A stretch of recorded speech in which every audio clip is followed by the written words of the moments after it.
All right, come follow me, number 8. This is another fun one that we have. So we've got several sections we're going through, 14, 15, 16, and 17. 4 sections, the Doctrine and Covenants we're going to talk about just briefly today.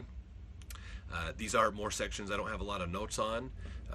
They're not long sections, which is really cool, but some fun significance around these. So this is at a time when the Joseph and Oliver and Emma were needing extra help. They were getting people, Satan had really worked on people around Harmony, Pennsylvania, and now that they had had the Aaronic priesthood restored and baptism and things, Satan was increasing his efforts as well to counter it. And so they decided they had to leave, and they were trying to decide, where do we go? What do we do? Well, then now we get into the Whitmer family. They play a very significant role in church history.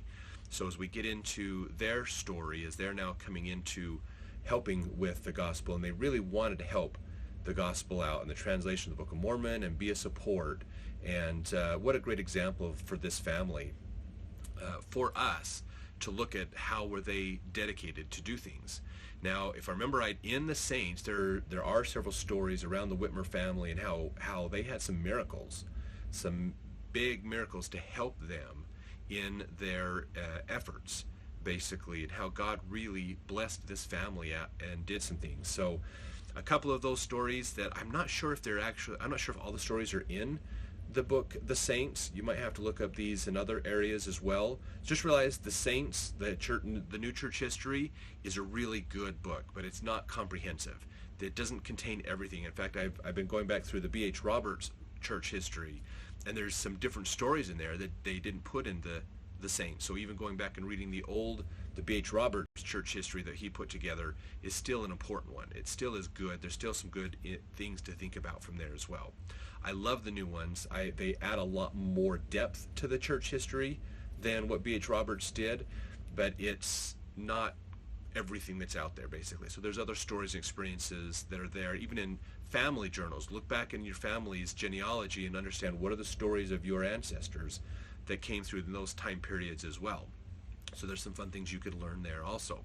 So as we look at these sections, section 14, 15, 16, and 17 are all sections about the Whitmer family. And they wanted to know what was the Lord wanting them to do. And so Joseph was inquiring of them each, to say, what does the Lord want me to do? So these are some of those revelations, basically. So a little bit more missionary in talking about missionary work and the importance of missionary work and helping others out as well. So a lot of good stuff. So some interesting things about this is, how did the Whitmer family really come into play with this? Well, Oliver Cowdery, who was the scribe, if you remember, he was the teacher that met with the prophet's family, because he was back then the teachers were more traveling teachers. They would come into an area and they would teach. Usually the towns would build a school, but then the teachers weren't permanent residents of the area in some cases. So out in some of these more rural areas, they would have roving teachers or traveling teachers. So the teacher would come into the area, and it was the responsibility of each student, their family, to take a week to basically, or a couple of days, to have the teacher live with them. And that's how Oliver met the Smiths. And then of course Hiram Smith spilled the beans on Joseph, and even though they said they weren't going to talk about him because all the other families in the area had told Oliver about these rumors and a lot of falsehoods about Joseph and his family, so he was a little apprehensive of staying with them. But it was their turn to take care of him, so he showed up, and it was a little uneasy for a bit. But then of course Hiram breaks the ice and talks about Joseph, and then they all get into it, and Oliver is excited and has to go meet Joseph himself to understand him. And remember, he prays and asks God to know it's true, and then when he gets to Joseph suddenly gives him a revelation talking about that intimate personal prayer that he had on the path to come see Joseph. So the only way he had known is through revelation, which gave more indications to Oliver that Joseph was a true prophet. So that's how they met. Now we have Oliver helping. They go to Harmony, Pennsylvania. They have the priesthood, the Aaronic priesthood restored, baptism ordinances restored. Now they need another place to go to help them out. So Oliver says, well, let's go talk to my girlfriend's family. Oliver was dating Peter Whitmer's daughter. And so they say he's kind of telling them when he's with them about the Book of Mormon and the translations and stuff and how this is going, and they're really excited. They want to meet Joseph and they want to help. So there's a couple of fun things that happen in here, and I don't remember if these stories are in the Saints or if they're just in church history in general. But if I remember right, when they were asked to go help Joseph and Emma come, Peter Whitmer it was a bad time, basically. He was supposed to go help him, and I don't remember if it's this time or if this actually happened later when they were helping them move in with them later on another time. But a really cool story that was told, and if you can help find the references for this, this is right off the top of my head, but if you want to find some references and put links in the notes, in the comments, it'd be great for other people to go read these stories. If I remember right, Peter Whitmer, it was a time of harvest, which is a very bad time for a farmer because you got a lot of work to do, and if you don't get it done, your food spoils, and there's problems, and the weather can go bad and ruin your food, and all of these things. So this is a time of year where farmers don't really control their own schedule, is that time of harvest. So it was that time he had to get his crops. No, actually it wasn't harvest. Sorry, it was the planting. It was the beginning, the spring, which is the other time when farmers don't have a lot of time. Because again, they've got to get their crops in at a certain time, so they have plenty of time to grow, and inside, make sure it's the right weather to do it. He was supposed to take care of his fields, and that was the time he was supposed to go help Joseph out, and he couldn't, so because of his fields. And so he was like, well, what do I do? Well, apparently, according to his neighbors, he went and did it. He went and helped Joseph, and then apparently he came back and his crops were done. Like, his fields were planted, everything was done, and his neighbors were like, yeah, there's 3 men out there that were just planting like crazy. Like, they were going really fast through it and really doing well. So some people say that possibly could have been the 3 Nephites coming to help plant his crops, because they don't need to sleep. They can work their butt off. They don't get tired. They don't need sleep. They don't get hurt, because they were part of that translated being. Their bodies were changed. If you read in 3rd Nephi. So the Lord blessed him to help, because he was willing to help and sacrifice for Joseph and Emma. The Lord blessed him and got it taken care of, which is a really cool story. So the other story that I want to tell, and this is an important one because this happens about this time when Joseph and Emma and Oliver were coming up to stay with the Whitmers, and so that they could help support them, provide a place for them to live and to translate.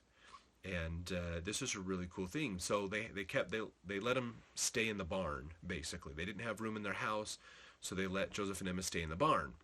Well, Peter Whitmer's wife was cleaning the barn out, getting it ready so that they had some proper places for them to sleep and to stay, and then do the translations of the Book of Mormon and everything else. While she was doing this, she had a vision. She had an angel come to her, a vision open up, basically. An angel came, it was Moroni, and he came to her and talked to her about the truth of the Book of Mormon, what it was. And so she got to see, I think, if I remember right, Moroni had the golden plates with him, and she got to see them. So this is really significant, I think, because of a couple points. Up to this point, Joseph and Oliver were the only 2 that had seen the plates. Now, Emma had seen the shape of the plates because she helped as a scribe. Martin Harris had seen them as well as a scribe. But Oliver and Joseph were the only 2 that had actually really seen the plates, because Joseph was translating them, and Oliver had that experience where he was trying to translate them and then just couldn't quite do it. About section 6 through 9, if you remember, about 3 weeks ago that we talked about those. So Peter Whitmer's wife was one of the first people, even before the 3 witnesses, which is actually part of this whole story with the Whitmers, is they translated in the Book of Mormon, where they talk about that there will be 3 witnesses in the latter days to establish the truth of this, and they say, who are these 3 witnesses going to be? And Peter's like, I would like to be one of those. And, so that's how David Whitmer, not Peter. Peter became one of the 8 witnesses. David Whitmer stepped up to saying, I would really like to be one of these 3 witnesses to testify of the truth of the Book of Mormon, and we get his information there. So Martin Harris, Oliver Cowdery, David Whitmer were the three witnesses, and you can read their testimony at the beginning of the Book of Mormon. So a lot of significance around them and their stories. The interesting thing about this is Peter Whitmer's wife got to see the gold plates before the three witnesses did. So that's really interesting. Now, the other thing that's fascinating about this, and this is a point, and maybe I'll do a video on this, but there's an idea in the gospel that women are secondhand to the men in the church. And this is false. Very, very, very, very false. I says, maybe I'll do a whole video on this one. There are so many opportunities through the scriptures that help us understand that God was as always mindful of his daughters, and that he has some special callings and emphasis on them. That's so important, okay? This is Peter Whitmer's wife, okay? A woman saw the plates. She really could be a witness to the Book of Mormon because she saw the plates. Moroni showed them to her in a vision, basically, as she's preparing for Joseph and Emma to come in.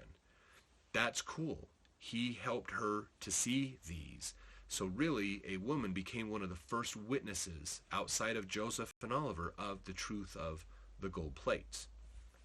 So, and there's not many people outside of the 3 and the 8 witnesses that actually got to see the angel Moroni, other than Joseph and Peter Whitmer's wife. And I think her name is Mary. I'm drawing a blank on that, which is why I'm referring to her, Peter Whitmer's wife. But she saw them. How cool is that she got to see that? So ladies, please do not ever feel like you are insignificant or a side thought or an afterthought in the gospel. God knows you, and he has very important things for you to do. You are his daughter, and he has a very important role for you. So women do play a very active role in the gospel and in the restoration. And that's one of the things I like about the saints is they talk more about women's experiences in the restoration and with their families and other things. Might not be, he might not have women in the spotlight, like the 12 apostles are always up there in front of people talking and doing things, men hold the priesthood, but realize that there's a whole nother purpose behind that. Men and women have their roles and their opportunities, and there's been extra special gifts given to women. When you really understand women in the gospel and how that works, honestly, women have the better end of the deal in a way. And God does take care of his daughters, and has given you special gifts and talents, which is wonderful. So, sorry, this kind of gone off a little bit of tangent there, but it's an important point to emphasize. Okay, so men watching this, take care of the women in your life more. Very, very important. Very, very important, okay? How you treat women is going to be one of the first questions that you are asked when you get to the Judgment Day. That was L. Tom Perry of the Quorum of the 12 Apostles during a priesthood session of General Conference in the 90s mentions that's some of the first questions that all men are going to get asked is, how did you take care of my daughters? So that is important. Any of you men that have daughters that know that importance of loving your daughters and that they're special to you and that you want to have them taken care of, and how important that is, and how worried you get when they go out with young men on dates and other things that they're taken care of and protected and have their needs met. God feels the same, if not more, about all of his daughters, and so you are going to be responsible for how you treat them. Very responsible, okay? They don't have as much responsibility back the other way. They have a little bit, but not as much. Men have more responsibility on them on treating women. So you're going to be asked. So you need to think about that and realize, am I going to have some worrying time standing in front of the judgment bar of God, and these women are going to come up and testify against me? If that's the case, you better start repenting fast and take better care of women, because it is important. Super, super important. They play very important roles in this gospel. They're not secondhand. They are equal. And they may have different responsibilities or roles, but they are equal. And that is very, very important. Very, very important. They're play some very key roles in the gospel. And this is one of those fun ones where Peter Whitmer's wife sees the plates and understands them. She becomes, in a way, a witness to the restoration. Just like the three witnesses, she could really have been a witness as well. Unfortunately, because Satan doesn't want women to be good, he wants women to be prideful. He wants women to seek power and seek authority and do these things because that's going counter to what God's plan is. So, and it's not bad for women to have positions of authority and responsibility and everything, but he wants more of that prideful emphasis on there of it's about power and control and things. So Satan's going to destroy women in every direction he can. Remember, there's a straight and narrow path, and then there's everything else. And all this other stuff he's going to distract you with. So stay on the path and keep moving forward as far as having the Spirit with you and understanding the gospel. So this is a fun time in church history to learn more and to have some really significance of the importance of the roles that women play in this. Even with Emma, Joseph's wife, and the roles that she played, she really could be a witness to the restoration as well with her experiences also. So there's a lot of fun stuff in here as well. So read these sections and study them, and we'll talk to you next week for another one.